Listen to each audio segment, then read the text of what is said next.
గుర్తుపెట్టుకో, దైవ చిత్తములో మనం ప్రయాణం చేస్తున్నప్పుడు నీకు అన్ని అనుకూలంగా ఉండకపోవచ్చు.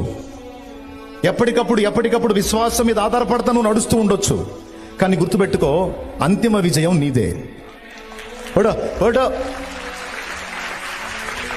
Praise the lord. అంతిమ విజయం నీదే. గెలుస్తావు నువ్వు అంతే. ఎందుకంటే నువ్వు దైవ చిత్తంలో నిలిచున్నావు. నువ్వు అది నీ ప్లస్ ఏంటంటే, నీకు పిచ్చితనంగా అనిపించినా సరే దైవ చిత్తం చేయాలని ఫిక్స్ అయ్యావు. అర్థం లేని పనులు అనిపించినా సరే అవి చేయడానికి ఇష్టపడ్డావు.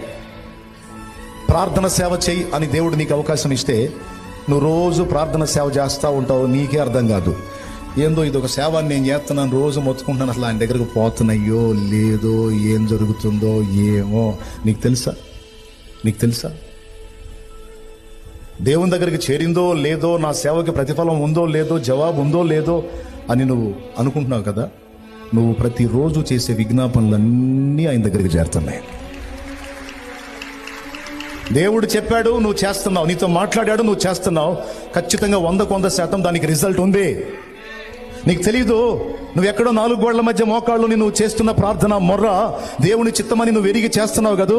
అది చాలా మంది జీవితాలను కాపాడుతుంది, చాలా మంది దైవజనుల్ని కాపాడుతుంది, చాలా మంది విశ్వాసుల్ని కాపాడుతుంది, చాలా మంది అన్య జనుల్ని రక్షణలోనికి రావడానికి దేవుడు నీ ప్రార్థనను వాడుకుంటున్నాడని గుర్తుపెట్టుకో. నీ ప్రార్థనను ఆయన వింటున్నాడని గుర్తుపెట్టుకో. అది ఎప్పుడు వేస్ట్గా.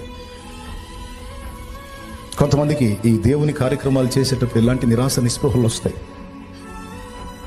అది ఏదైనా పెను తుఫాన్లతో కూడిందైనా నువ్వు చేస్తుంది దైవ చిత్తం అన్నప్పుడు